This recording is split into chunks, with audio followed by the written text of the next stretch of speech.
This is The Scoop for Tuesday. I'm Josh Holton with the WMNF News headlines. According to a police report, the Pinellas County Sheriff's Office said early this morning there was what they described as a deputy-involved shooting near 20254 Gulf Boulevard in Indian Shores.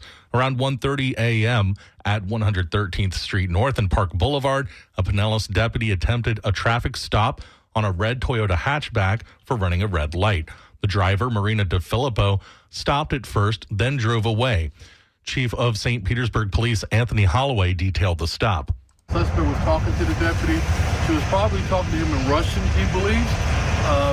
And she was telling the deputy at the time that the CIA was after her, and the deputy was still talking to her. At some point, she just drives away. When she drove away, then something later on during that traffic stop, the deputy then used a stop stick to try to stop the vehicle. The vehicle continued westbound onto the beach area where it was then stopped again by Indian Shores Police Department. Indian Shores police say they saw her point a gun at the officer and then rammed a patrol vehicle and several other vehicles while they fired non-lethal rounds at the vehicle. 7 deputies fired their weapons at DeFilippo, who suffered life-threatening critical injuries but is stable at this time at a nearby hospital. 1 deputy is also being treated for minor injuries. The 7 Pinellas deputies were placed on administrative leave pending the investigation.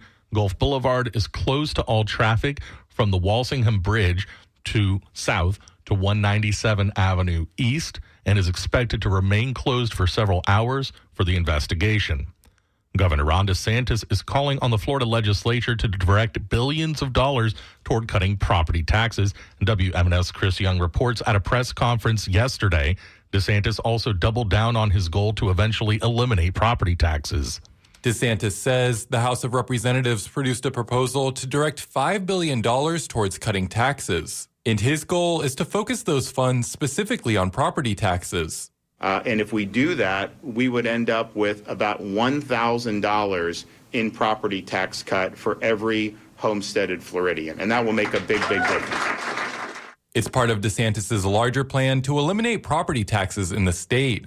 But Esteban Santiz, policy analyst with Florida Policy Institute, says that could affect local services like schools, transportation, and police. They're probably going to either experience a decline in quality because there'll be budget cuts, or we're going to have to see a tax increase elsewhere. DeSantis hopes to have a constitutional amendment to eliminate property taxes on the 2026 ballot. Chris Young, WMNF News. Some Duke Energy customers want a publicly owned utility after Duke Energy's contract expires next year. Last Saturday, the group Dump Duke held a panel discussion. St. Petersburg City Council member Richie Floyd says that affordable rates and more renewable energy sources could be better handled by a locally owned public company. The federal government, the state government, and the state government have abdicated responsibility on protecting consumers. And it's a really big deal that we get local governments that are more close to people and care more to engage in consumer protection efforts. Advocates argue that residents cannot schedule meetings with Duke Energy executives to offer feedback. They also said that St. Petersburg Mayor Ken Welch may be biased toward renewing Duke's contract since he once worked for them as an accountant and last year proclaimed July 18th as Duke Energy Day. A year after Governor Ron DeSantis vetoed a bill on the issue, lawmakers are considering proposals aimed at imposing regulations on the sale and production of hemp products. This year's legislation also targets beverages that include THC, or tetrahydrocannabinol, the primary psychoactive component in cannabis that's responsible for getting users high. Such beverages were not included in a wide-ranging 2024 measure that hemp retailers and growers opposed and which the governor vetoed.